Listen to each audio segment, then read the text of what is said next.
집중하세요, 집중. 지금 이제 공부해야 되는데 아직까지 떠들고 있네.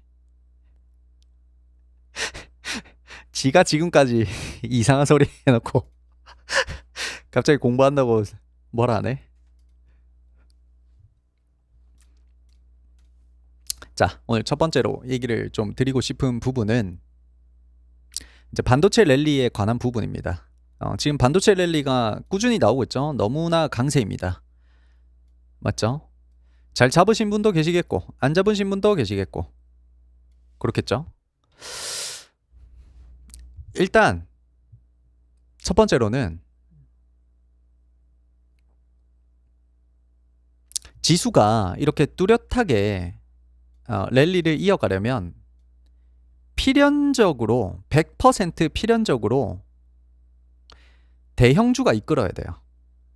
요거는 그냥 100%예요. 99%도 아니고 100%예요. 지수를 이렇게 랠리를 이끈다라는 건 소형주가 할 수가 없어요. 예를 들면 이런 거죠. 뭐 예를 들면 뭐 AI 섹터가 있다고 칩시다. 예를 들면 AI 섹터 뭐가 있죠? 뭐 셀바스 AI, 그 다음에 뭐 솔투룩스, 뭐 폴라리스 AI, 뭐 이런 것들이 내일부터 당장 상한가를 치면서 AI 섹터 전체가 상한가를 치면서 이렇게 난리가 난다고 칩시다.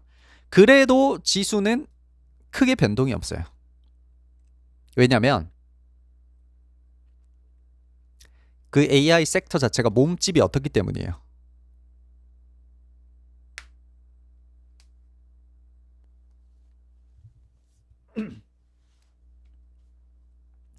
몸집이 너무 작기 때문이죠. 그러니까 AI 섹터에 있는 모든 종목들이 다 상한가를 가고 그렇게 해서 올라간다 하더라도 그거 다 합쳐도 반도체에서 우량주 3개 뽑아서 합친 것보다 시총이 더 낮아요.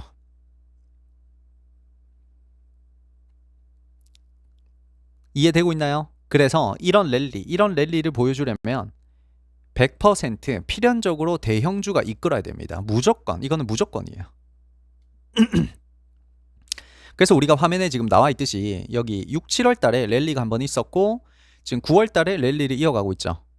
그 6, 7월 달에 랠리가 있었을 때 우리가 그 당시에 대형주를 꽤 공부를 많이 했던 거를 기억하시나요? 그때 우리가 반도체, 2차 전지 총 거의 4개를 공부를 했어요. 반도체, 2차 전지 또 뭐 있어요? 그 당시에 6, 7월 달에 우리가 대형주를 공부를 했었죠. 반도체, 2차 전지 또 뭐 있었죠? 조선 또 뭐 있죠? 하나가 더 마지막 하나가 자동차였죠. 맞죠? 반도체, 2차 전지, 조선, 자동차 이렇게 4개로 크게 공부를 했었단 말이죠. 그리고 요 당시에는 뭐가 이끌었죠? 시장을 6, 7월 달에 조선이랑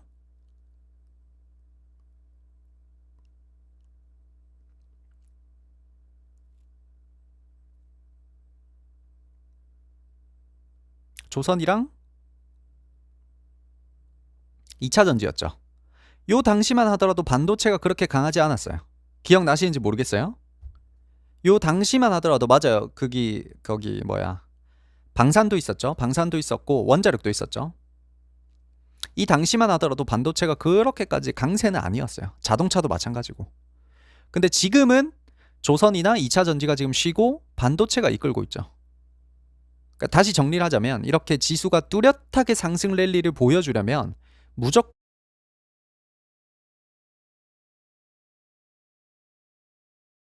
필연적으로 어떤 대형주 섹터가 시장 전체를 이끌어야 돼요. 각각 다를 수는 있어도 그렇게 돼야 된다는 거죠. 됐나요? 그래서 지금 어쨌든 지수가 좋을 때 반도체가 이끌어가면서 반도체 전체 섹터가 너무너무너무 좋은 랠리를 보여주고 있다. 버퍼링이 좀 있어요? 비 와서 그런가? 심하진 않죠. 버퍼링이 심한가요?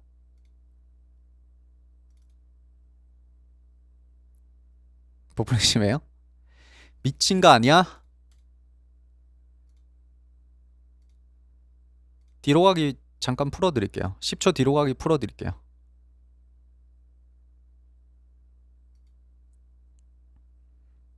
그래서 10초 뒤로 가기 하시려면 나갔다 들어오시면 돼요. 그럼 10초 뒤로 가기 될 거예요. 오늘 비 와서 그런갑다. 제가 라이브 직전에 컴퓨터를 껐다 켰는데 버퍼링이 있을 수가 없는데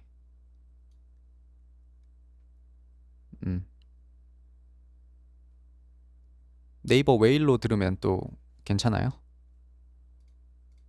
크롬으로 들으시는 분들은 조금 버퍼링이 있을 수는 있어요. 됐죠? 그 다음에 그렇게 해서 어쨌든 반도체 랠리가 이어지고 있다. 그 다음 두 번째 제가 좀 얘기를 해드리고 싶은 부분은 적으면서 할까요? 첫 번째 반도체 랠리 있다. 맞죠? 지수가 랠리를 이어가려면 대형주가 이끌어야 한다. 소형주가 아무리 급등이 나온다고 하더라도 지수를 이끌어 갈 수 없다. 지수를 이끌 수는 없다. 됐죠? 2번은 흘려보냄입니다. 흘려보냄. 지금 반도체 섹터를 잘 잡아서 수익을 내시는 분들도 있고 아닌 분들도 있을 거예요. 맞죠? 그러니까 내가 조선 그럴 수도 있잖아요. 8월에서 9월 사이에 반도체 전체 섹터의 흐름이 좀 나쁘지 않고 뭔가 일이 있을 것 같다라는 느낌을 나는 전혀 못 받았어. 그래서 내가 놓쳐버렸어. 이런 분도 있잖아요. 그러다 보니 지금 와서 반도체 섹터에 기웃기웃거리는 분들도 있을 거예요. 왜죠? 남들 다 여기서 돈 버는 것 같으니까. 맞죠? 그런 분들 없으신가요? 반도체 지금 차트 한번 볼까요? 제주 반도체 많이 올라갔죠. 우리가 그때 봤을 때가 이런 자리였는데 맞죠? 한 템포 쉬었다가 또 올라가고 그 다음에 뭐 하나마이크론도 많이 올라갔죠. 그 다음에 유니트론텍도 좀 올라갔고 동진 세미캠도 많이 올라갔죠. 우리가 그때 보고 있었을 때가 요런 쯤이었는데 그 다음에 뭐 프로텍 이런 것들도 우상향하고 있는 차트라서 우리가 눈여겨보고 있었는데 시간이 지나서 또 많이 올라갔고 그 다음 넷패스, 유니셈 이런 거 말할 것도 없이 많이 올라갔죠. DB 하이텍도 우리가 꾸준히 보고 있었는데 지금 많이 올라갔죠. DB 하이텍 우리가 보고 있던 자리가 이때쯤이었죠. 이때쯤이었는데 한 템포 쉬고 다시 올라갔다 왔죠. 그래서 지금 보시면 전부 다 고점이죠. 일단 고점이다. 맞죠? 지금 반도체를 못 잡으신 분들은 지금이라도 들어가야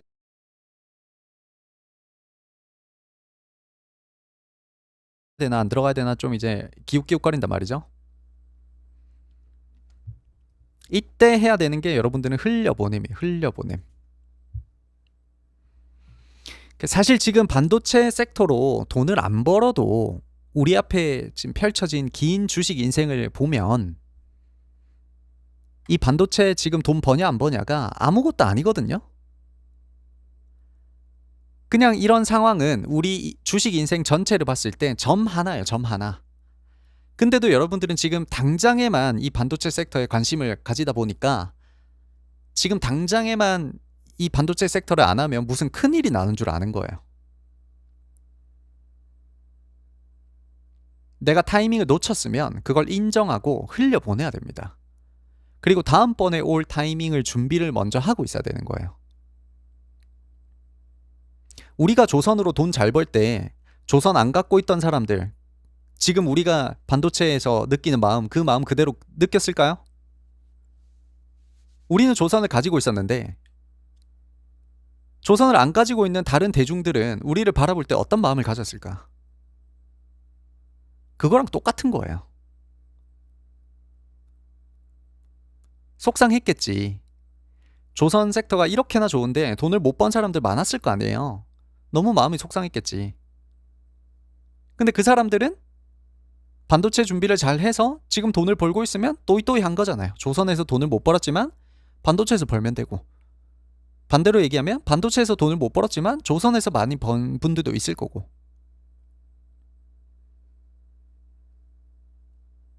맞나요? 흘려보내야 된다. 내가 타이밍을 놓쳤으면 인정하고 흘려보내자. 다음을 기약하자. 지금 돈 못 버는 거 주식 인생 전체로 보면 점 하나다. 이 점 하나에 너무 스트레스 받지 말고 너무 집착하지 마세요. 아무것도 아니에요. 됐죠? 그럼 11월쯤에 3분기 이제 실적 발표가 있죠. 우리는 다음을 준비한다. 반도체 가지고 계신 분들은 굳이 빨리 팔 필요는 없어요. 계속 가져가는 게 좋을 것 같아요. 더 올라갈 수도 있을 것 같으니까. 그래서 11월쯤에 3분기 실적 발표가 있어요. 그래서 반도체 랠리가 끝나면 이제 또 그 돈들이 실적주로 옮겨가겠죠. 그럼 이제 이번에는 나는 반도체를 놓쳤다. 뭐 이렇게 인정하고 실적이 잘 나올 만한 애들 또는 뭐 테마주의 경우에는 이제 앞으로 돌아오는 테마주를 기다리고 있으면 되겠죠.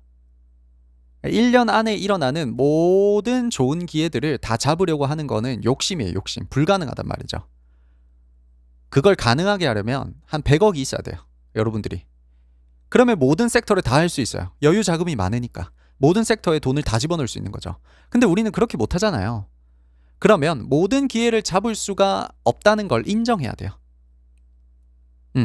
조선 섹터에서 넣어놓은 돈을 내가 잘 벌다가 그 타이밍을 완벽하게 재가지고 그 돈을 다시 빼가지고 반도체에 넣는다라는 건 불가능해요. 됐죠? 그래서 마음 편하게 흘려보내세요.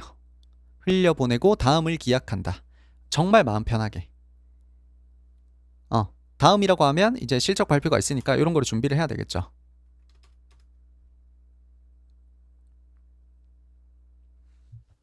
좀 마음이 편안해지셨나요? 이런 마음을 여러분들이 앞으로 수천 번 겪어야 되는데 별거 아닌 걸로 그냥 생각하고 흘려보내야 됩니다. 모든 섹터를 다 가질 수도 없고 그렇게 마음이 막 불편하고 마음이 막 쓰라리고 그렇게 할 필요가 없다는 거죠. 그럼 이제 실적주 같은 것들을 한번 살펴봐야 되겠죠.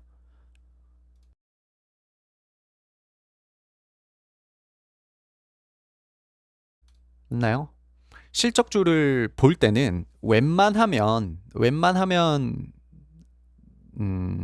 요거는 그냥 팁인데 실적 발표가 있는데 실적주 볼 때 팁이라고 할까요?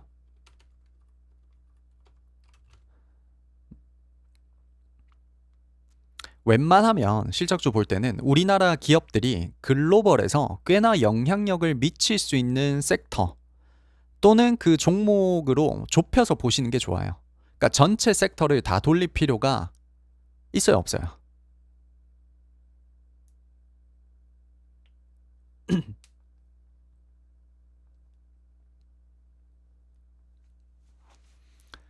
없다는 거죠. 모든 섹터를 다 돌리려면 뭐 저같이 하루 종일 이것만 하는 애들은 가능하겠지만 그런 사람들만 가능하지만 직장인들은 시간이 부족해서 안 된다고 봐야 돼요. 그게 불가능하다, 맞죠? 잘 생각해 보세요. 잘 생각해 보면 우리나라 기업들 중에 진짜로 글로벌에서 먹힐 만한 기업이 많아요, 작아요? 상식적으로 한번 생각해 보세요. 우리나라 기업들 중에 진짜로 글로벌에서 영향력을 미칠 만한 섹터와 종목이 많아요? 아니잖아요. 우리가 미국인이면 그렇게 말할 수 있지. 맞나요? 우리가 미국인이면 우리나라가 세계 1등이야. 우리나라가 대부분의 섹터에서 두각을 나타내고 있어 라고 말할 수 있지만 우리는 한국인이잖아요. 당연히 적을 수밖에 없죠. 우리나라 안에서는 솔직히 우리나라 사람들은 유독 그런 건 좀 있죠. 우리나라 자체를 올려치기라는 말 아세요? 올려치기. 올려치기. 이게 객관적으로 보면 우리나라가 글로벌에서 되게 좀 이렇게 약한데 이게 좀 심하죠. 좀 그런 게 있단 말이야. 국민성이 약간 그런 게 좀 있단 말이죠. 국뽕이라고도 하죠. 국뽕. 근데 실제로 진짜 산업 자체를 공부를 해보면 우리나라 기업이 글로벌에서 영향력을 미칠 수 있는 산업이나 섹터나 종목이 사실 그리 많지가 않아요. 즉 대한민국은 글로벌에서 강자가 아니라는 거예요. 맞나요? 맞나요? 그래서 근본적으로 보면 실적주를 하려면 국장은 안 하는 게 좋기도 하다. 그만큼 좋은 종목이 잘 없다는 뜻이에요. 냉정하게 보면. 그러니까 근본적으로 보면 이렇다는 거예요. 맞나요? 그럼에도 불구하고 글로벌적으로 영향력을 미칠 수 있는 섹터, 산업, 종목이 소수 있다. 맞죠? 소수 있어요. 뭐가 있을까요? 조선 있겠죠. 또 뭐 있을까요? 조선처럼 글로벌 탑인 기업들은 거의 없어요, 솔직히.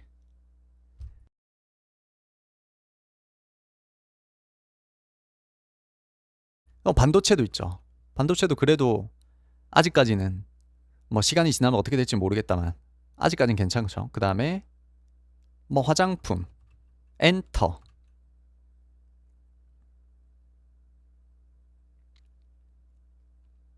그 다음에 뭐 미용기기, 뷰티 쪽. 자동차가 우리나라가 조금 글로벌적으로 영향력을 미친다는 거는 잘 모르겠어요. 우리나라 현대라는 기업이 정말 전 세계적으로 보면 신뢰받을 수 있는 브랜드인지는 잘 모르겠어요. 미용기기, 그 다음에 물류 쪽, 그러니까 해운 물류 쪽도 우리나라 잘 나가고, 방산 쪽도 잘 나가고, 그 다음에 원자력도 잘 나가고, 맞죠? 요 정도가 사실 전부다. 요 정도가 사실은 전부야. 글로벌에서 우리가 할 수 있는 것들. 김이 맛있어요. 맞아요. 김 플러스 김 쳐줄게요. 플러스 김. 김 맛있다. 김갑생 할머니인가요? 김갑생 할머니 김. 맞죠? 요게 사실은 전부입니다. 그러면 여러분들이 만약에 직장인이고 내가 실적주를 찾고 싶다 하면 사실은 여기서 돌리는 게 전부라는 거예요. 물론 예외적으로 돈을 전혀 못 버는 산업에서 아주 특출나게 어떤 특별한 기업만 돈을 버는 경우도 있지만 이거를 찾기 위해서 공부를 하려면 거의 모든 섹터를 다 돌려야 된다. 다 공부해야 된다. 그러니까 무슨 말이냐면 비효율적이라는 거죠. 이 종목 하나를 찾기 위해서 돈이 안 되는 산업 자체를 공부를 다 해야 되니까 무슨 말인지 알겠죠?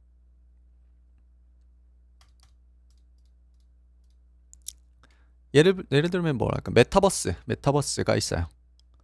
메타버스 기업 돈 잘 벌어요, 못 벌어요? 메타버스 기업들 뭐 VR, AR 요런 기업들 돈 1도 못 번다. 맞죠? 적자 맞죠?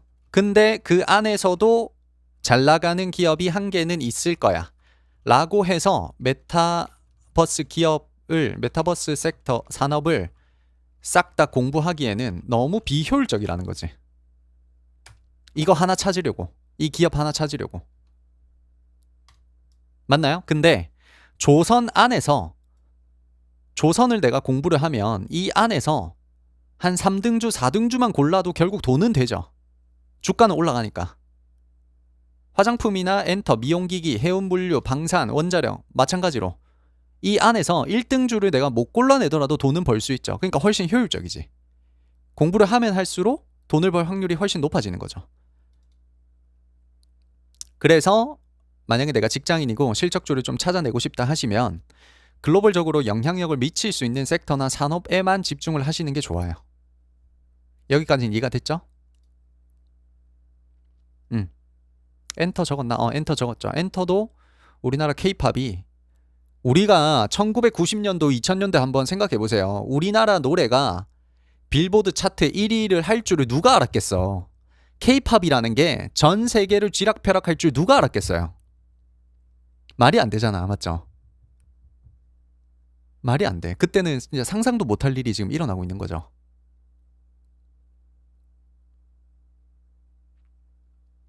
대단한 일이죠, 솔직히.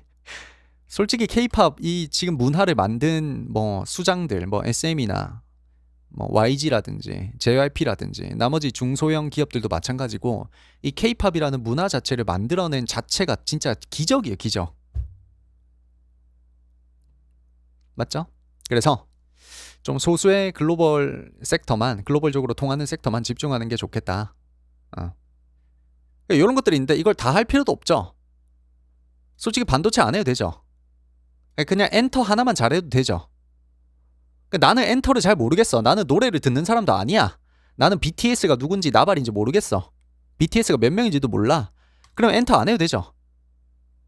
그냥 미용기기나 화장품 해도 되죠. 방산 해도 되죠. 이 하나만 해도 된다고요. 하나만. 동네에 제일 잘 나가는 설렁탕 집이 있어요. 동네에 제일 잘 나가는 설렁탕 집이 있어요. 가면 이제 24시간 사람이 많아요. 설렁탕만 팔아가지고. 근데 그 설렁탕 집에서 피자 파는 거 봤어요? 설렁탕 집에서 피자 팔고 치킨 파는 거 봤어요? 안 되잖아. 설렁탕 하나만 집중해도 3대가 먹고 살잖아요. 그거랑 마찬가지예요. 잘 나가는, 우리나라에서 잘 나가는 섹터 하나만 내가 잘 골라도 한 3년 4년 동안은 걱정 없이 돈 벌 수 있다고요. 그러니까 이거를 다 하려고 하지 마세요. 굳이. 됐죠? 그래서 딱 하나만 잘 골라서 1년에 3개에서 5개 종목만 잘 골라내도 뭐 1년에 솔직히 1억 버는 건 일도 아니다. 5천만 원만 있어도 1억 버는 거는 1년 기다려서 1억 버는 거는 일도 아니다. 100% 200%씩 수익이 나기 때문에 이런 섹터에서는. 됐죠? 그래서 우리가 해야 될 일은 보통 두 가지죠. 두 가지를 찾아야 되죠. 우리가 해야 할 일 1번 실적주를 미리미리 찾기. 그 다음 두 번째는 테마주를 미리미리 찾기죠. 일단 아셔야 되는 건 테마주는 실적이랑 무관하죠. 무관하다 라는 걸 꼭 인지를 하셔야 되고, 테마주라고 하면 이제 앞으로 국내 뭐 사회 이슈에서 꽤 관심을 많이 받을 수 있는 그런 쪽을 얘기를 하는 거죠. 테마주라는 건 실적보다는. 예를 들면 6개월 전에 있었던 대선주라든지 그런 것들이 다 테마주죠. 대선주는 실적이랑 1도 상관이 없으니까. 앞으로 일어날 테마주는 뭐가 있을까요? 꽤 관심을 많이 받을 수 있는 테마주들. 실적주 말고 뭐 대선주가 있었고, 테마주 뭐 남북 경협 관련주들 있었고, 그 다음에 스테이블 코인 맞아요 있었고, 그 다음 북극 항로 같은 것도 있겠죠. 맞나요? 그 다음 정책주도 사실은 테마주라고 봐야 되겠죠. 기업들이 별로 없어요. 이 정책주도 엄밀히 얘기하면 테마주에 속합니다. 이런 것들이 다 테마주다, 맞죠? 내가 지금 실적주에 들어가 있는지 테마주에 들어가 있는지를 잘 살펴봐야 된다는 거죠. 그냥 주식을 종목을 사면 올라가겠지 그게 아니고 이 둘 중에 내가 어디에 들어가 있는지를 체크를 꼭 해야 된다는 거죠. 됐죠? 그럼 실적주에 대해서 얘기를 좀 해보자면,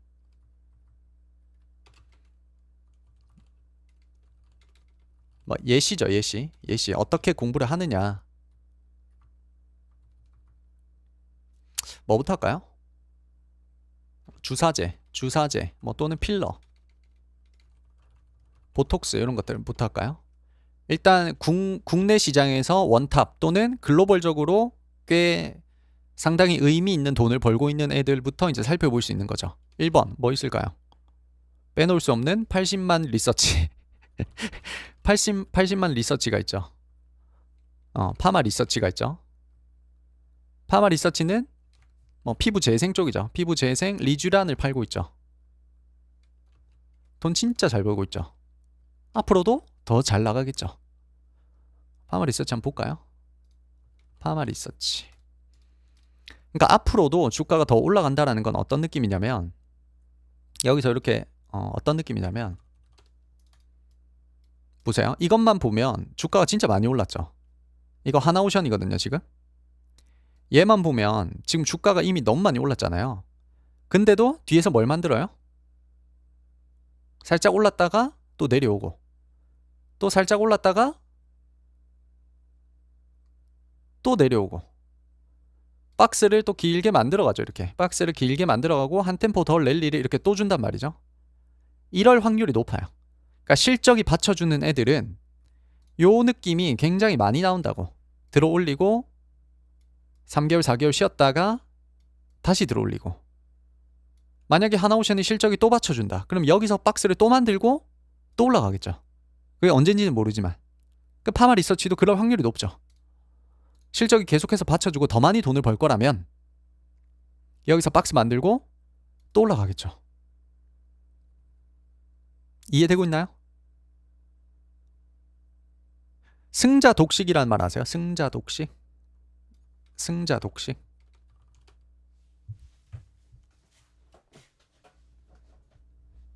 그러니까 이기면 다 먹는다라는 거죠. 그러니까 독점이라는 거죠.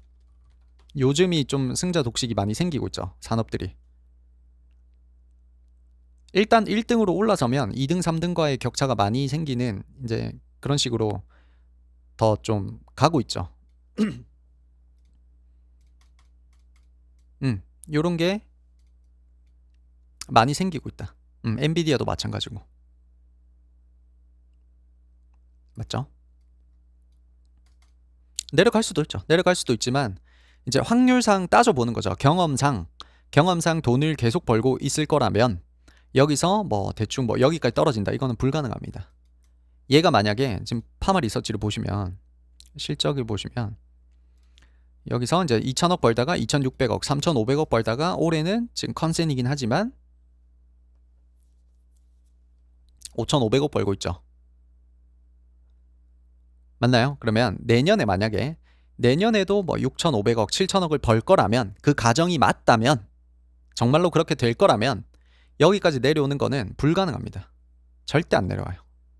죽었다 깨어나도 이 자리 안 옵니다.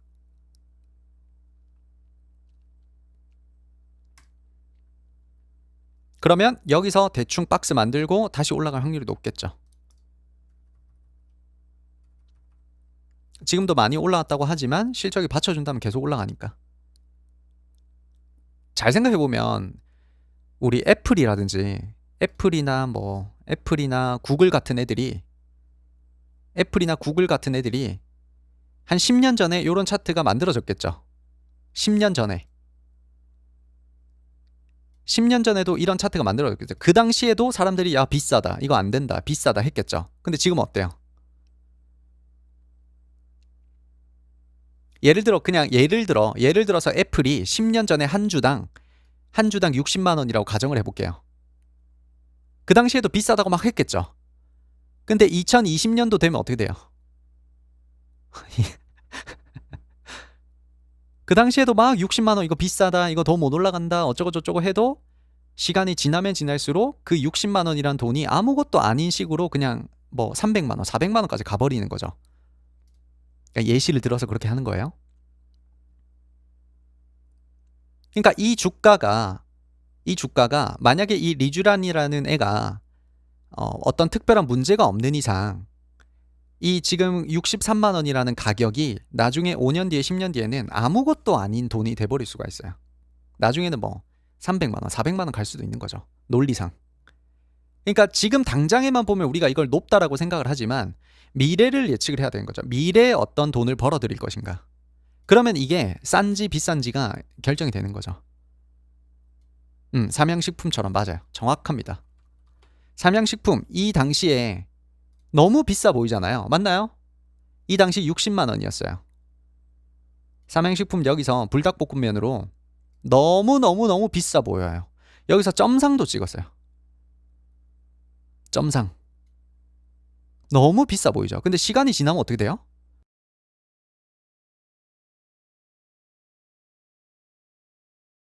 또 박스 만들고 또 랠리를 주고 또 올라간단 말이죠. 지금 얼마예요? 170만 원이에요. 이 60만 원인 당시에 너무 비싸단 말이지. 너무 비싸 보인단 말이지, 심리적으로. 근데도 1년 2년만 지났더니 170만 원까지 가버려요.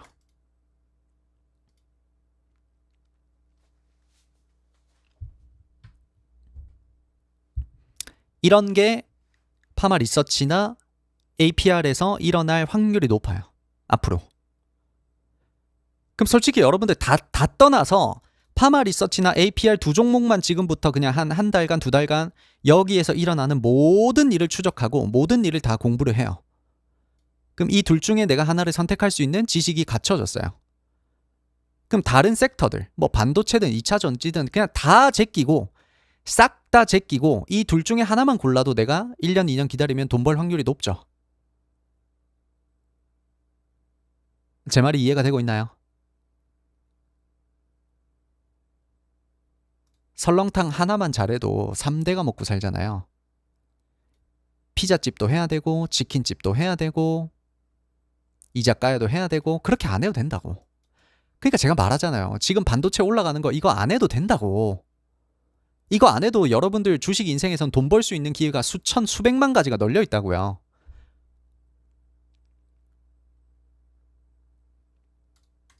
그럼 여기서 불닭볶음면을 하려면 여기서 공부가 끝나야 되죠. 이걸 보고 나서 공부해도 안 늦어요. 불닭볶음면으로 20만 원에서 60만 원 간 거 보고 나서 공부해도 안 늦다고요. 그럼 여기서 이제 공부를 끝내야 되죠. 앞으로도 불닭볶음면이 1년, 2년, 3년 동안 잘 나갈 것이다라는 확신만 있으면 이 박스권이 이제 예뻐 보이는 거죠. 너무너무 나한테는 예뻐 보이게 되는 거죠.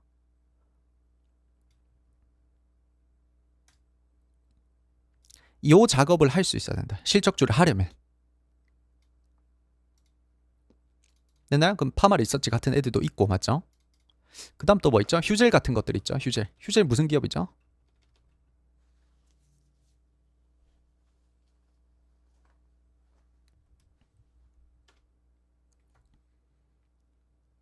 휴젤은 필러죠. 필러 보톡스 둘 다 하고 있는데 사실은 필러예요. 필러. 국내 1등. 필러 국내 1등. 1등이고 보톡스는 해외로 확장 중. 그러니까 본체는 필러라고 보시면 돼요. 휴젤은. 그 다음에 휴메딕스 같은 것들도 있었죠.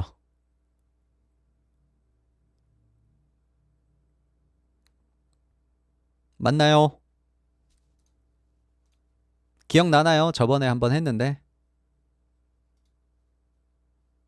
휴메딕스도 있었고 또 뭐 있었어요?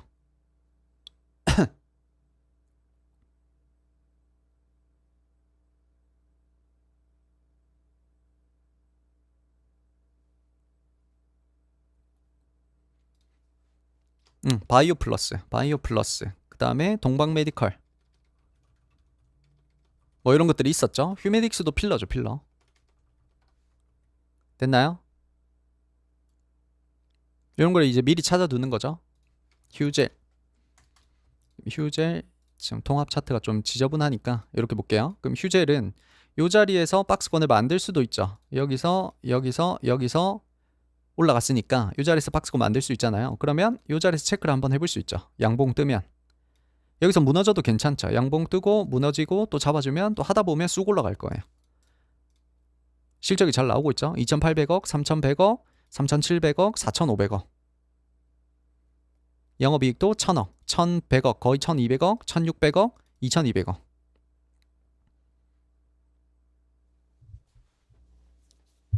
항상 여기서 전체를 먼저 눌러놓으세요. 전체를 보면 왼쪽에는 연도별로 1년마다 실적이 나와 있고 오른쪽에는 분기별로 나와 있어요. 그러니까 한눈에 보기가 좋아요. 전체를 눌러놓으면.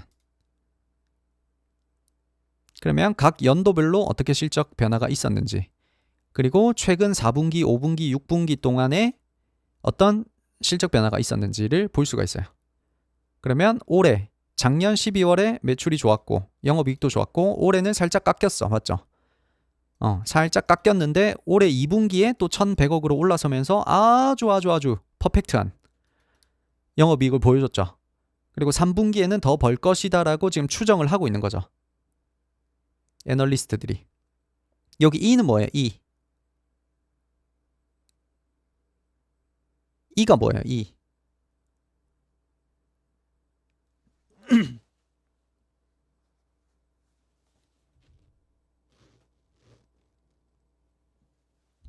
추정한다는 거죠. estimate란 뜻이죠. 가끔씩 F로 표기되는 거 보셨나요? F. 괄호해서 E가 아니고 F로 표기가 될 때도 있어요. F는 뭐예요? F. F는 forecast죠. forecast도 예상하다. 뭐 일기예보로 따지면 예보하다라는 뜻도 있고. 그래서 여기서 E라고 적혀 있거나 F라고 적혀 있으면 예상하다라는 뜻이야. 둘 다 같은 말이야. 그러니까 어떤 증권사는 E를 쓰고 어떤 증권사는 F를 써요. 그래서 E나 F나 똑같으니까 헷갈릴 필요가 없다. 가끔씩 A라고 쓸 때도 있어요. A. 아주 가끔씩 우리나라는 잘 안 쓰는데 해외 거 보다 보면 A라고 돼 있는 데가 있어요. A는 뭐예요?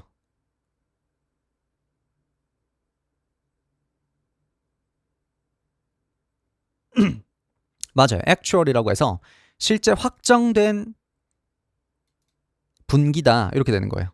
2분기가 지금 끝났죠. 그럼 여기가 A라고 돼 있겠죠. 또 잡지식 씨알데기 없는 거 맞죠? 여러분들이 아셔야 되는 건 여기 E나 F로 돼 있는 것만 아시면 돼요. 둘 다 같은 말이다. 됐죠? 둘 다 같은 말이니까 F로 돼 있더라도 당황하지 말고 보면 된다라는 뜻이에요. 그래서 전체로 놓고 보면 일단 왼쪽에는 연간, 오른쪽에는 분기 이렇게 되어 있습니다. 둘 다 봐주시면 되고 딱 보면 얘가 지금 돈을 벌고 있다는 게 느껴지죠. 2,800억, 3,200억, 3,700억, 4,500억. 맞나요? 이렇게 딱 보자마자 느껴지는 기업들만 추적해도 사실은 상관없어요. 너무 깊게 할 필요도 없고 전체 종목을 다 돌릴 필요도 없고 이런 것들 딱 보자마자 느껴져야 돼. 얘가 지금 돈을 벌고 있구나. 물론 돈을 벌고 있다고 해서 여러분들이 이 종목이 좋다, 꼭 좋은 건 아니에요. 들여다보면 또 다른 상황이 있을 수 있으니까 공부를 해야 되겠죠. 그럼 휴젤 같은 경우에는 만약에 다음 분기까지 돈을 잘 벌 것이고 내년에도 더 잘 벌 것이다라고 하면 여기까지 내려올까? 여기까지 내려올까?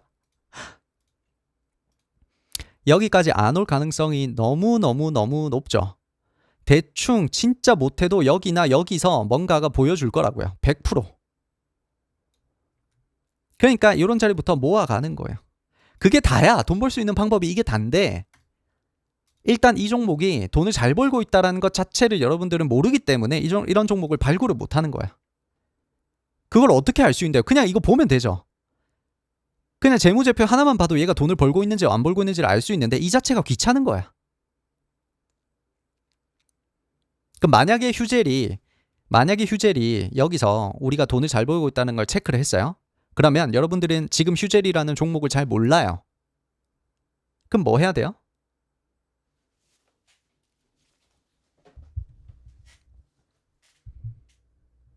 그럼 뭐 해야 돼요? 지금부터 이제 추적에 들어가는 거죠. 얘가 뭐 하는 종목인지 이제 서치에 들어가는 거죠. 네이버 쳐가지고 휴젤 뭐 하는 종목이야? 이렇게 휴젤 기업 소개 뭐 이렇게 쳐보는 거예요. 여러분들이 할 수 있는 모든 것들을 해 나가는 겁니다. 리포트를 찾아야 될 수도 있고 다른 사람들이 정리해 놓은 이런 것들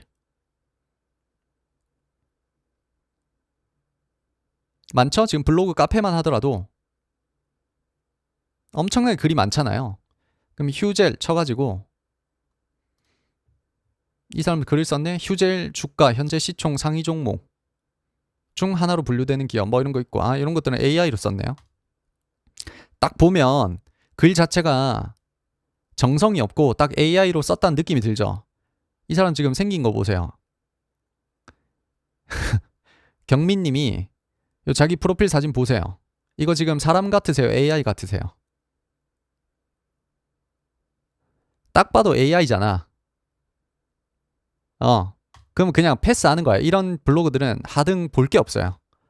그럼 밑에 이런 것들은 이제 정성이 있잖아. 정성이 있으면 이런 것들을 읽어보면서 아, 휴젤이라는 종목이 이런 거를 파는구나. 이런 거를 팔아서 돈을 많이 버는구나. 여기 있죠. 보틀렉스, 더 채움 이런 것들 있잖아요. 여기에 매출 비중이 어떻게 되는지 다 나와 있죠. 그럼 보틀렉스랑 더 채움이 두 개만 합쳐도 지금 어때요? 거의 90%에 육박하죠. 거의 90%에 육박하잖아요. 그럼 이 두 가지로 돈을 다 번다고 봐도 뭐 과언은 아니죠. 그러니까 여러분들이 읽을 수 있는 모든 정보를 다 읽는 겁니다. 이 기업에 대해서는 내가 알 수 있는 모든 것들을 다 해낸다는 마음으로.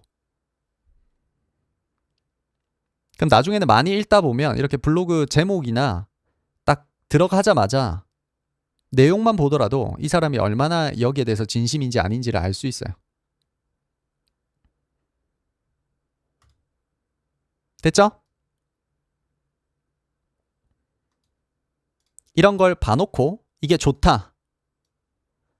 휴젤이 좋다라는 걸 봐놓고 이제는 뭐 하면 돼요? 내가 좋다라는 게 확신이 들었어요. 거의 국내 시장에서 필러 쪽으로는 압도적이구나, 거의 독점적이구나를 알게 됐어요. 그럼 이제 뭐 하죠? 이제는 좋은 가격대를 기다리는 거죠. 맞죠? 그래서 주주총회가 제일 좋아하는 실적 기업은 어떤 느낌이냐면 스토리가 탄탄면 플러스 단기적 변동성을 유발할 수 있는 애들을 제일 좋아해요. 이 두 가지가 합쳐지면 거의 돈을 무조건 벌고 나왔던 것 같아요. 스토리가 탄탄해요. 그럼에도 불구하고 단기적으로는 변동성이 좀 있어야 돼요. 그러니까 여기서 말하는 하락 변동성을 얘기를 하는 거죠. 이 단기적 하락 변동성이 없으면 어떻게 될까요? 스토리는 탄탄해요. 근데 단기적으로 하락 변동성이 일어나질 않아요. 그럼 어떻게 돼요? 어떻게 돼요? 안 내려온다, 맞죠? 안 내려온다. 못 산다. 이해됐나요? 그래서 스토리가 탄탄한 애들이 단기적인 하락 변동성을 유발하는지는 그냥 계속 봐야 돼요. 휴젤도 마찬가지죠. 여기서 그대로 올라가도 할 말 없죠. 지금 이 자리에서 그대로 다시 이렇게 올라가면서 계속 올라가도 할 말 없죠. 돈을 계속 잘 벌 거라면. 근데도 어떤 애들은 좋은데도 불구하고 이렇게 내려온 애들이 있어요. 이런 게 이제 단기적인 하락 변동성이에요. 스토리는 탄탄하고 돈도 잘 버는데 단기적으로 내려올 때가 있어요. 지수가 안 좋아서 내려올 때도 있고 아니면 어떤 기업에 문제가 있을 수도 있고. 그럼 여러분들이 이렇게 단기적 하락 변동성이 일어났을 때 어떤 일이 있었는지 면밀하게 찾았어요. 찾아도 안 나와. 아무리 찾아도 이 종목에 대해서는 하락 변동성이 있을 만한 이유가 없어. 그냥 주가가 내려온 것 같아. 그럼 그냥 사는 거예요. 제 말 이해되고 있나요? 다음으로 넘어가 볼까요? 네오크레마라는 기업 아세요? 네오크레마.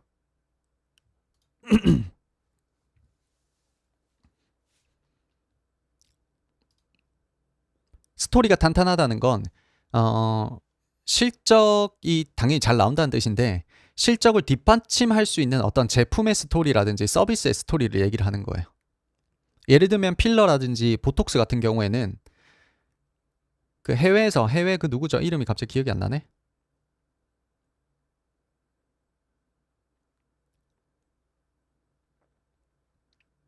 그 해외 가수 이름 뭐죠? 가수가 아니고 걔가 막 좋다고 했잖아요. 킴 카다시안. 맞아, 킴 카다시안. 킴 카다시안이 우리나라 K-뷰티 짱짱. 그냥 전 세계에서 가장 유명한 인플루언서라고 보시면 돼요. 그런 사람이 우리나라 K-뷰티 짱짱, 우리나라 K-필러, K-뭐 보톡스 최고 이런 식으로 직접 자기가 틱톡을 만들어서 홍보까지 해줘요. 뭐 우리나라한테 돈을 받았는지 안 받았는지 몰라. 받아도 상관없죠. 돈 받고 나서 그런 사람들이 이런 파마 리서치나 휴젤 같은데 스토리를 만들어준다는 건 완전 다른 얘기잖아요. 그러니까 이런 게 좀 만들어질 수 있느냐라는 거지. 단순히 돈을 많이 번다라기보다는. 그러니까 조선도 마찬가지죠. 조선도 단순히 돈을 많이 번다 맞아요 이거? 아니잖아요. 여기에 스토리가 붙여져 있죠 지금. 이 스토리가 누구 때문이에요? 누구 때문에 이 스토리가 만들어졌어요? 조선에서. 단순히 얘들이 돈을 많이 벌기 때문에 지금 많이 올라가요. 그것 때문에 아니잖아요. 트럼프 때문에 지금 스토리가 붙여져 있죠. 이런 게 필요하다고. 초대박 섹터를 찾아내려면 단순히 돈을 버는 것만으로는 부족해요. 어떤 특별한 스토리가 붙여져야 돼요. 그럼 네오크레마 들어보셨어요? 요즘 좀 많이 올랐나? 많이 올랐죠. 네오크레마. 기능성 펩타이드를 파는 애들이에요. 얘들이 요즘에 왜 각광받고 있냐면 비만 치료제 때문이죠. 비만 치료제 그 자체가 아니고 비만 치료제를 보조해주는 보조제의 역할을 해요. 근데 이게 불티나게 팔리고 있다. 그러니까 비만 치료제 먹으면 약간 속이 메스껍고 좀 이렇게 머리가 두통이 있고 그런 부작용 들어보셨죠? 어떤 약이든 부작용은 있으니까 비만 치료제라고 해서 뭐 신의 약이 아니잖아요. 이 비만 치료제 맞으면 좀 속이 메스껍거나 갑자기 막 근육통이 생기거나 그런 게 있거든요. 근데 이런 보조제, 비만 치료제 보조제를 먹으면 그런 게 좀 이제 완화된다라는 썰이 많아요. 전 안 먹어봐서 모르겠는데 그런 글들이 되게 많아요. 그러니까 보조제가 지금 불티나게 팔리고 있는데 그 보조제의 재료를 이제 뭐라고 하죠? 이걸 합성이라고 하나요? 그걸 하는 애들이 네오크레마예요. 그러면 앞으로 비만 치료제 시장이 더 커질까? 맞나요? 꼬리에 꼬리를 물고 가보는 거예요. 이 종목에 내가 들어가고 싶다면 더 커질까? 만약에 오케이라고 한다면 그러면 비만 치료제 보조제 시장도 더 커질까? 오케이죠. 그러면 비만 치료제 보조제 중 우리나라 상장 기업들 중에 가장 압도적인 성과를 내고 있는 기업이 뭐지? 이런 걸 찾아보는 거예요. 그러면 네오크레마라는 애가 이름이 무조건 나올 거예요. 집에서 하루 종일 이런 거 하고 있다고 차트 쳐다보는 게 아니고. 그러면 네오크레마 지금 있죠? 그럼 네오크레마가 지금 박스를 이제 만들어 가겠죠? 여기까지 내려올까? 여기까지 내려올까? 일단 실적부터 24년도에 400억, 매출이 400억이고 적자가 났어요. 근데 25년도에는 매출이 900억이에요. 매출 900억이야. 그리고 영업이익이 88억이에요. 그리고 상반기 실적이 28억 33억이에요. 뭐가 일이 있었다는 거죠. 여기에 일이 있었다는 거죠. 그러면 앞으로 3분기, 4분기도 돈을 잘 벌 확률이 좀 높다는 거죠. 그럼 1, 2, 3, 4분기 다 합치면 압도적인 성과를 낼 수 있다는 거죠. 최근 4년, 5년에 비하면. 뭐가 있다는 거죠, 지금. 그러면 뭐가 있는지를 추적을 했더니 비만 치료제 보조제로 얘들이 지금 각광받고 있고 아주 좋은 성과를 보이고 있다. 그러면 올랐지만 단기적인 변동성이 필요하다고 했죠. 여기서 계속 오르면 우리 게 아니죠. 우리 게 아니야. 여기서 좀 내려줘야 돼. 그러면 우리가 기다렸다가 해볼 수 있죠. 지금도 좀 내리고 있죠. 이런 게 좋은 거야. 좋은 것을 미리 확인하고 기다려서 싸게 산다. 싸게 못 사면 그냥 보내준다. 지금 좋은 것을 어떻게 확인하고 있는지를 공부를 하고 있는 거죠, 오늘. 그럼 더 내려오면 좋겠지. 뭐 대충 이쯤에서 돌려나가지 않을까라고 생각을 해요. 이쯤에서 박스를 좀 예쁘게 만들어 가다가 또 한 번 비만 치료제 관련해서 뭐 얘기가 나올 때 크게 올라갈 수 있지 않을까. 유바이오로직스 들어보셨어요? 유바이올로직스? 뭐 파는 애들이에요?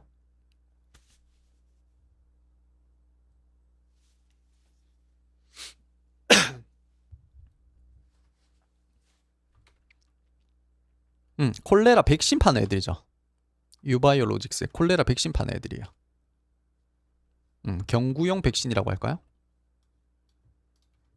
그러면 유바이올로직스 작년에 매출이 960억이고 영업이익이 300억이에요. 올해는 1500억에 영업이익이 600억이에요. 뭐가 있죠? 뭐가 지금 있다는 거죠.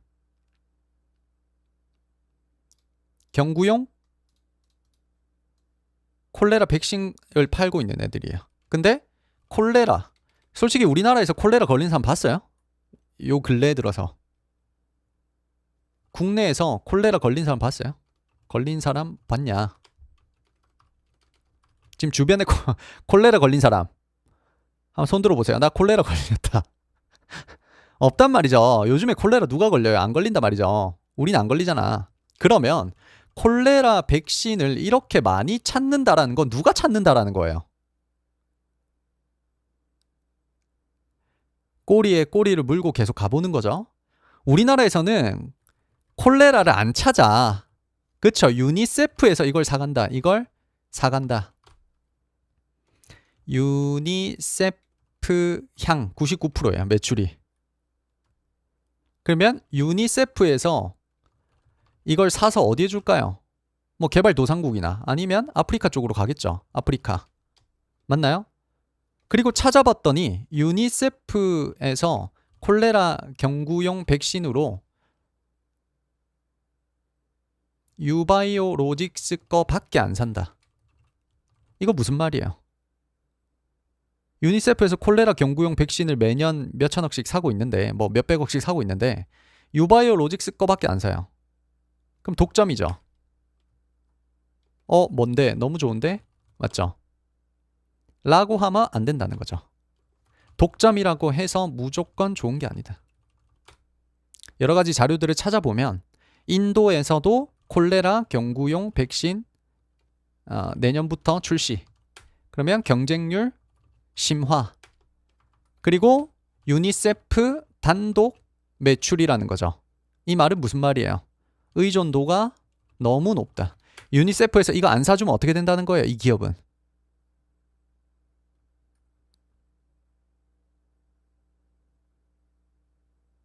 어떻게 될까요? 유니세프 99% 매출이에요. 이 회사 자체가. 망한다라는 거죠. 망한다. 유니세프에서 이거 안 사주면 망한다라는 거죠. 그러면 돈을 잘 버는 건 오케이. 알겠어. 이해했어. 어떻게 돈을 버는지도 이해했어. 근데 리스크가 좀 있어.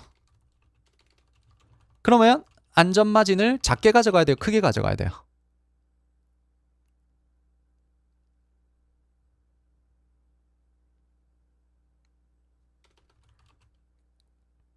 안전마진을 크게 가져가야 되죠. 작게 가져가면 안 되지. 크게 가져가야 된다는 전략으로 가야 되는 거죠. 또는 다른 좋은 것들 너무나도 많은데 굳이 이거 해야 되나? 또는 어떤 생각도 할 수 있어요. 성장하는 산업에 속해 있는가? 맞아요? 이게 성장하는 산업 맞아요? 콜레라 백신? 얘가 돈을 잘 버는 건 알겠어. 근데 산업군 자체가 성장하는 산업이냐는 거죠. 비만 치료제 누가 보더라도 내년, 후년에 돈 더 많이 벌겠죠. 성장하는 산업 그 자체죠. 비만 치료제는. 근데 콜레라 백신 아니라는 거지. 그러면 결론이 뭐예요? 독점이라고 해서 무조건 좋다? 맞아요? 네, 맞아요. 아닐 수도 있다. 이런 게 이제 경험으로 쌓인다.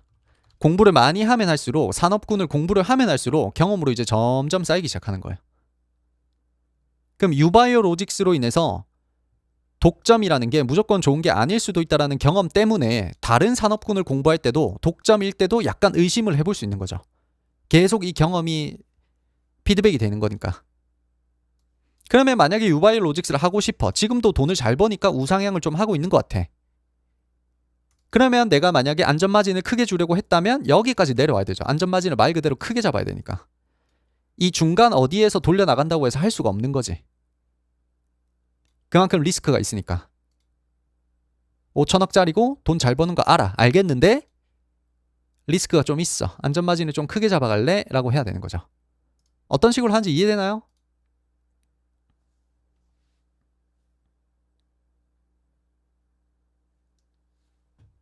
재미없나?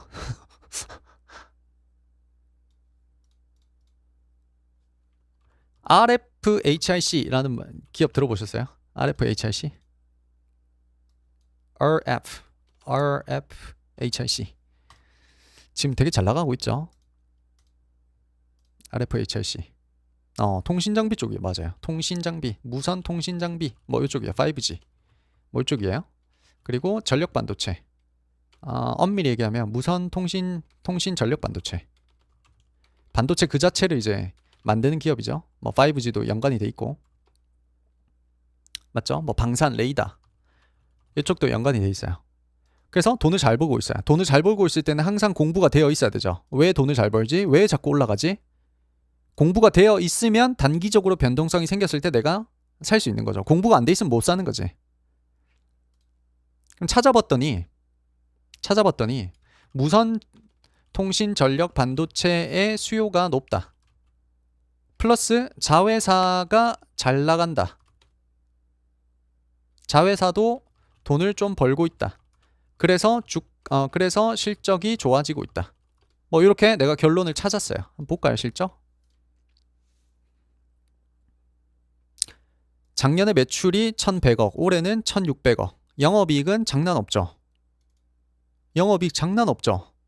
22년도 전체 8억, 23년도 전체 3억, 24년도 전체 15억, 25년도 전체 245억이라고 지금 적혀 있어요. 컨센이긴 하지만.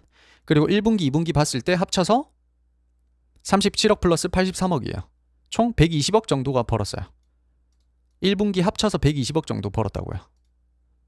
작년 전체 다 해서 15억밖에 못 벌었는데 뭐가 있다는 거죠, 지금. 작년 동일 분기 따지면 적자였는데 뭐가 있다는 거죠. 그러면 이런 주가가 이해가 되나요, 지금? 왜 이런 느낌이 나는지 이해는 되죠. 그럼 공부를 해야 되겠죠. 그러니까 어쨌든 무선 통신 전력 반도체가 수요가 높고 자회사도 돈을 많이 벌었대요. 자회사가 돈 버는 거랑 얘랑 뭔 상관인데? 상관이 있어요, 없어요? 오늘 너무 말을 많이 한다. 쓸데기 없는 말을.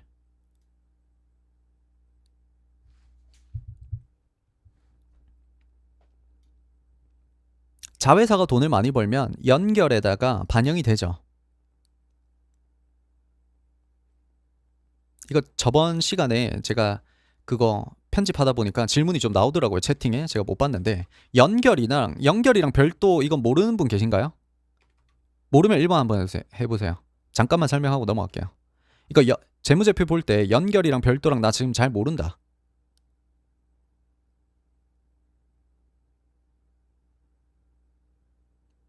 빨간색 숫자는 안 좋은 거예요. 마이너스예요, 마이너스. 행복한 이룸님. 1번 다 알고 있다는 뜻이죠. 모른다는 뜻이에요? 연결은 쉽게 말하면 본체 플러스 자회사 합쳐서 생긴 뭐 이익이라고 할게요.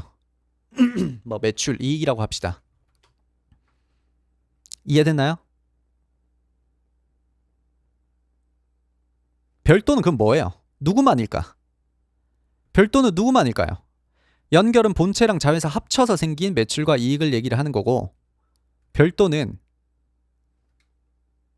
본체만 얘기를 하는 거예요. 본체만. 그럼 퀴즈. 삼성전자 안에 자회사가 상장이 안 된 게 삼성 디스플레이 지금 상장이 안 돼 있죠? 안 돼 있죠? 안 돼 있는 거 맞나? 돼 있으면 안 되는데. 그쵸? 삼성 디스플레이 지금 상장 안 돼 있죠? 삼성 디스플레이가 번 돈이 어디로 지금 반영이 돼요?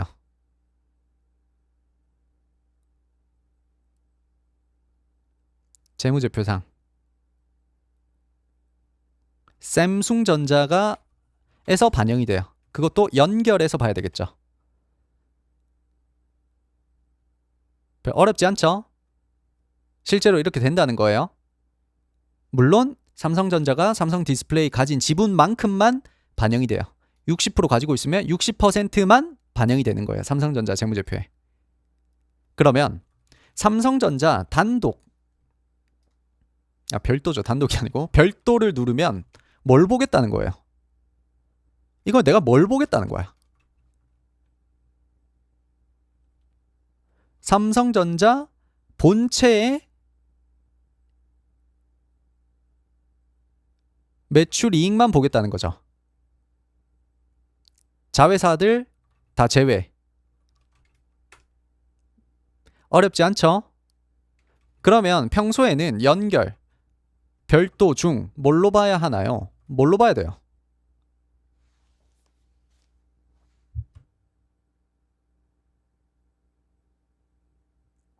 실적 볼 때, 평소에 실적 볼 때, 평소에는 실적 볼 때 연결, 별도 중 뭐 봐야 돼요? 그렇죠. 당연히 연결 봐야 돼요. 연결. 자회사 실적도 당연히 같이 봐야 되니까. 굳이 별도로 볼 이유는 없는 거죠. 아주 특별한 목적이 있으면 별도로 보지만 그런 경우는 잘 없다는 거지, 생각보다. 됐나요? 그러면 RFHIC가 지금 자회사가 잘 나가서 자회사 실적이 여기 지금 포함이 되어 있는 거죠. 그래서 뭐가 잘 나가는데 꼬리에 꼬리를 물고 또 진행이 되는 거죠. HIC, RFHIC 자회사 잘 나간 다음에 그래서 뭐 연결해서 돈을 좀 벌었다는 거 알겠어. 그럼 이제 찾아야 되죠. 어떤 자회사이길래 돈을 이렇게 많이 벌어다 주지? 했더니 뭐가 나와요? RF 하면 또 뭐 있어요? 상장된 거.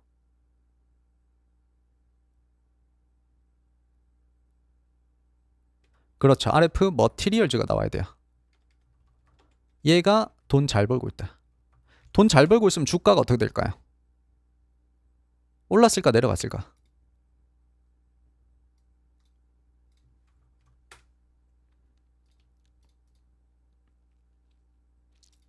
올라갔겠죠. 머티리얼즈 뿐만 아니고 여러 가지 것들이 있겠죠. 시스템즈도 있고. 다 연결이 되나요?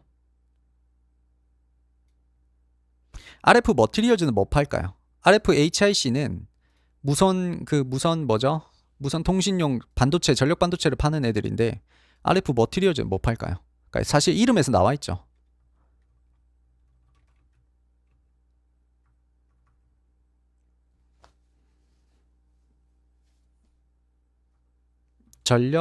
통신 전력 반도체 그 자체를 판다고 한다면 그렇죠. 얘들은 머티리얼즈니까 재료죠. 재료. 소재, 재료를 파는 거예요. 그러니까 이름에서 나와 있죠. 머티리얼 뜻 자체가 소재, 재료를 뜻하니까. 그러면 RFHIC가 전력 반도체 계약을 하고 만들기 위해서는 RF 머티리얼즈에서 소재를 받아와야 하죠.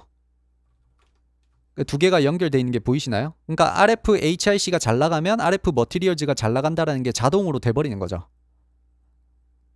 얘가 반도체 자체를 계약을 따오면 이거 만들어내기 위해서는 RF 머티리얼즈에서 받아와야 되니까 소재를. 이해되고 있나요? 무슨 말인지. 그러면 RFHIC를 보면 또 내려오면 좋은데 지금은 모르겠죠. 이런 거는 그냥 모르겠다 맞죠? 지금 당장에는 사고 싶어도 못 산다 맞죠?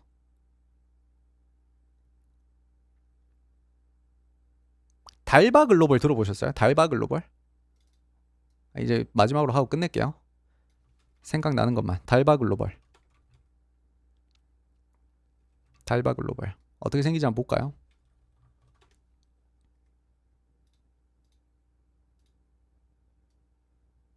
이렇게 생겼어요. 멋있죠? 진짜 고급스럽게. 진짜 멋있다 맞죠? 이거 어느 나라 거예요? 이거 어느 나라 거예요?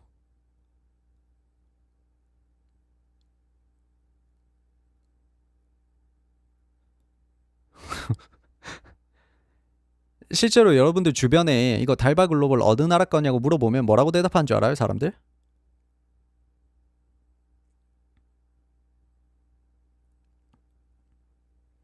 우리는 주식을 하는 사람들이니까 알잖아요.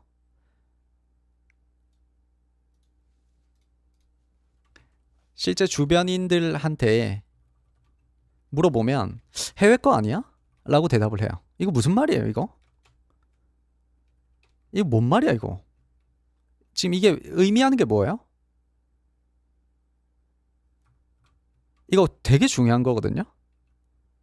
특히 소비재에서 마케팅을 아주 완벽하게 하고 있다는 거예요. 엄청 마케팅 잘한 거거든요. 이 말이 나올 정도면. 이게 화장품 업계에서는 되게 중요해요. 네이밍이라든지. 실제로 매출의 대부분이 해외 판매다, 맞죠? 그 다음에 또 찾아보면 아시겠지만 일본에서 작년에 오프라인 매장 1000개 열었어요. 대박이죠. 일본에서만 작년에 오프라인 매장 1000개 열었어요. 더 대박인 거 뭔지 알아요? 올해 상반기에만 매장 2,500개에서 3,000개예요. 더 대박인 거는 올해 하반기까지만 하면 4,000개 목표로 하고 있어요. 돈을 못 벌면 이게 안 되죠. 돈을 벌고 있으니까 여기에 투자를 할 수 있는 거죠. 뭔 말인지 이해되고 있나요?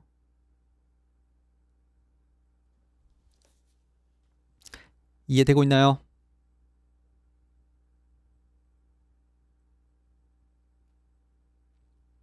그럼 되게 잘 나간다는 거죠. 그럼 달바 글로벌 실적 한번 볼까? 22년도 1,400억, 23년도 2,000억, 24년도 3,000억, 25년도 5,200억. 영업이익은 146억, 324억, 598억, 1,260억. 작년에 비해서 거의 지금 2배 벌었죠. 3분기, 4분기도 좋을 확률이 높죠.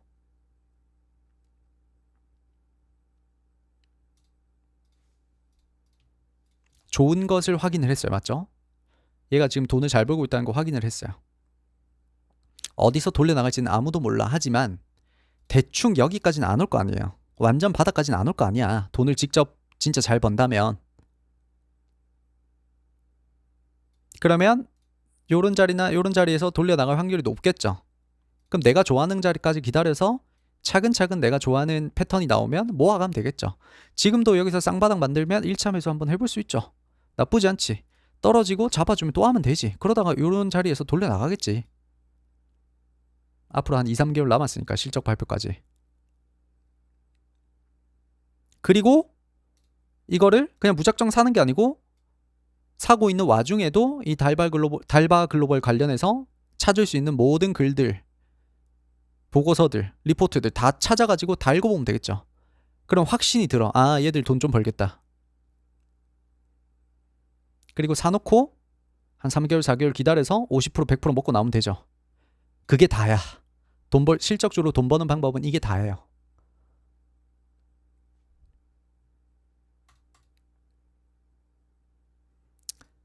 돈을 잘 번다고 해서 무조건 살 수 있는 건 아니에요. 아까 말했듯이 단기적인 하락 변동성이 생겨야 우리한테 좋은 거예요.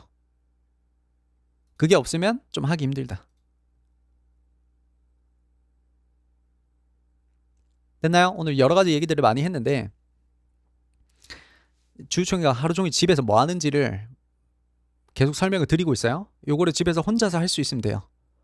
모든 종목과 모든 섹터를 다 할 필요도 없고 대한민국이 잘 나가는 섹터만 골라서만 하면 돼요. 그 안에서 좋은 종목들만 찾아내면 돼요. 별로 없었죠, 솔직히. 섹터 자체를 해봐야 뭐 몇 개 안 됐었잖아요. 우리나라가 잘 나가는 섹터가. 그러다 보면 여러분들이 비만 치료제도 알게 되고 비만 치료제가 얼마만큼 매년 성장하는 산업인지도 알게 되고 그 안에서 우리나라가 비만 치료제 관련해서 잘 나가는 기업들이 뭐가 있는지도 알게 되고, 그렇게 계속 확장해 나가면서 경험들이 쌓여 나가면 나중에는 더 돈을 많이 벌 확률이 높겠죠. 이렇게 해서 오늘 마무리합시다. 재밌죠? 하다 보면 재밌죠?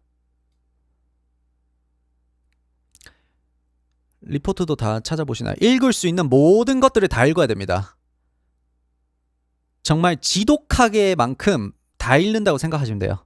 내가 들어가고 싶은 기업은 지독할 만큼 다 읽는 거예요. 그냥 모든 자료 다 읽는 거예요.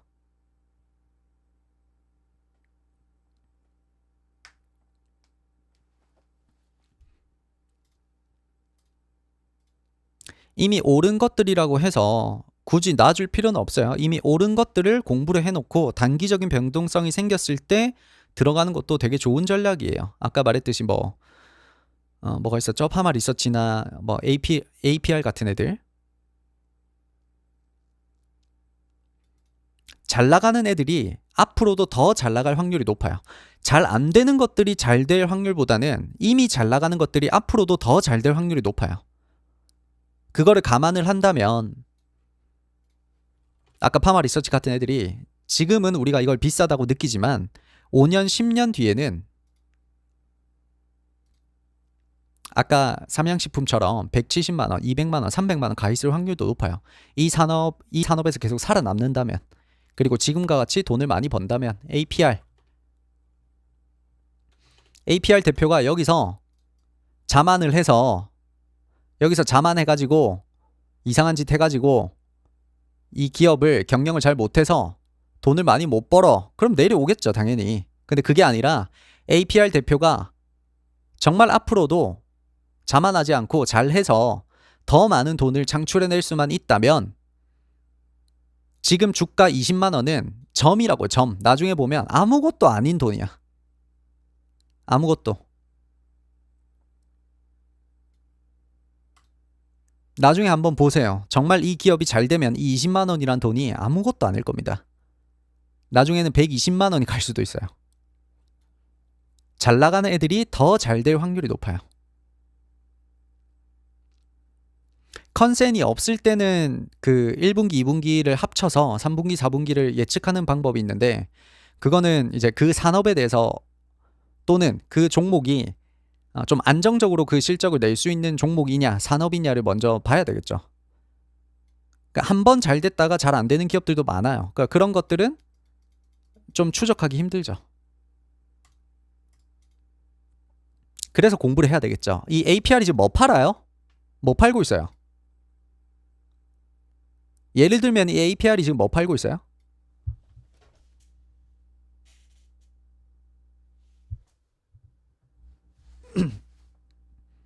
미용기기 뭐 팔고 있죠? 이름이 뭐죠?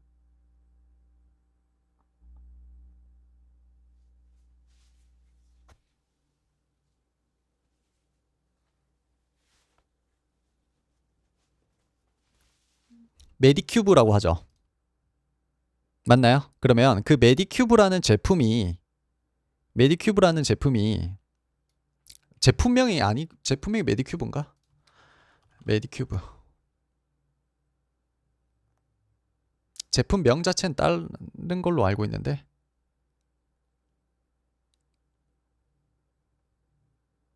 아무튼 메디큐브라고 합시다. 메디큐브는 브랜드죠, 맞죠? 메디큐브라고 합시다. 그 메디큐브를 팔고 있는데 그 메디큐브 안에 있는 미용기기를 얘들이 그냥 우리가 예측할 수 있을 만큼 꾸준히 팔 수 있는 제품이라면 실적을 예측할 때 좀 도움이 되겠죠. 근데 어떤 제품은 지금 1분기에 100억을 벌었다 하더라도 그게 2분기에도 이만큼 벌 수 있을지를 예측이 안 되는 제품들이 있어요. 맞나요? 그러니까 그런 것들은 좀 공부하기 어렵지. 그러니까 얘들은 미용기기를 팔고 있으니까 그 미용기기가 얼만큼 잘 될지만 알면 되잖아요. 맞나요? APR 올해 3천억, 내년에는 4천억, 올해 매출이 1,300억, 1,300억이 아니고 1조 3천억. 내년에는 1조 8천억. 그럼 내년까지 만약에 좋을 거라면 지금 주가가 20만 원. 이 20만 원이 나는 비싸다고 생각하는 사람들이 있는 반면에 싸다고 생각하는 사람도 있겠죠. 그럼 만약에 이런 자리까지 내려왔을 때 사놓고 시간만 죽이면 좋은 결과가 있을 수도 있겠죠. 근데 메디큐브가 반짝 아이템이야. 반짝 아이템이라고 생각하는 사람들은 접근하면 안 되겠죠. 나는 이게 반짝 아이템이 아닌 것 같아. 꾸준히 제일 잘 팔릴 것 같아. 그러면 충분히 해볼 수 있죠. 이해됐나요? 무조건 이게 미래를 예측할 수 있는 방법이 없어요. 이거를 주가가 내려오면 내려오는 대로, 올라가면 올라가는 대로 이걸 공부를 시간이 지나다 보면 뭔가 밝혀지는 정보들이 있잖아요. 그걸 그때그때 공부를 여러분들이 해나가는 과정 속에 확신을 가질 수 있는 거지, 지금 당장의 모든 정보를 종합한다 하더라도 100% 이건 되겠다 안 되겠다 그 정도 확신은 가지기가 어려워요. 그냥 공부를 꾸준히 6개월 동안 이 종목을 추적해 나가고 이 산업 자체를 추적해 나가는 과정 속에서 확신의 정도가 달라지는 거예요. 그러니까 오늘 내가 이 메디큐브라는 브랜드, APR이라는 회사를 공부한다고 해서 무조건 되겠다 안 되겠다가 확정되진 않는다고요. 하는 와중 속에 뭐가 있다고요. 더 좋은 정보가 밝혀진다든지. 됐죠? 자, 이렇게 해서 마무리합시다. 오늘 얘기를 너무 많이 해서 제가 뭔 얘기를 한지도 모르겠다. 자, 서로 인사하고 마무리하겠습니다.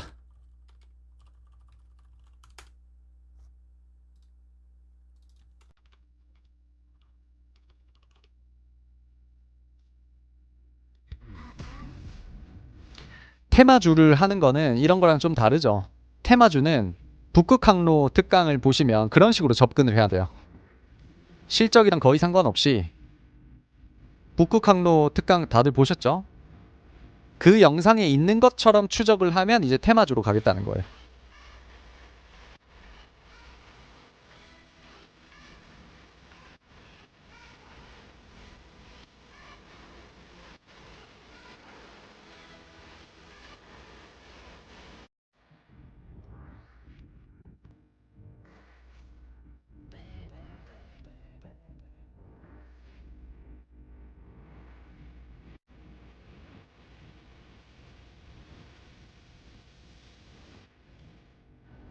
진짜 입에 단내가 날 만큼 많이 읽어야 됩니다. 실적주를 공부한다라는 건 읽고 또 읽고 또 읽고 하는 거예요.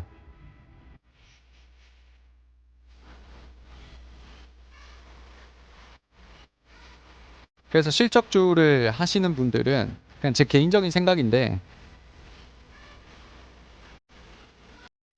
실적주 하시는 분들은 제 개인적인 생각인데 좀 활자에 거부감이 없으신 분들이 솔직히 유리해요. 많이.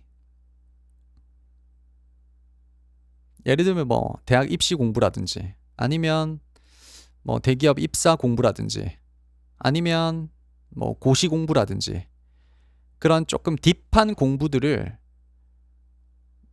좀 오랫동안 하신 분들은 활자에 대한 거부감이 거의 없거든요. 그러니까 활자 중독이라고 하죠. 저도 활자 중독인데, 활자 중독인 분들이 진짜 유리해요. 진짜로. 그러니까 내가 만약에 책 읽기 좋아하고 뭐 읽는 거를 좋아한다, 마지막 읽는 거를 좋아한다 라는 분들은 실적주를 공부하시는 이 프로세스만 익히면 되게 좋을 거예요. 나쁘지 않다. 근데 나는 읽는 게 싫다, 나는 솔직히 책 읽는 것도 모르겠고 그런 게 좀 싫다 하시는 분들은 좀 노력을 하셔야 됩니다.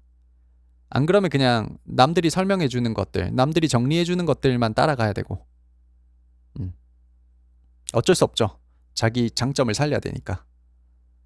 그러니까 저 같은 경우에는 이제 활자 중독이다 보니 그러니까 이런 거에 거부감이 거의 없어요. 하루 종일 읽고 읽고 또 찾고 또 찾고 꼬리에 꼬리를 물고 또 들어가고 또 들어가고, 그렇게 해도 저는 거부감이 전혀 없어서.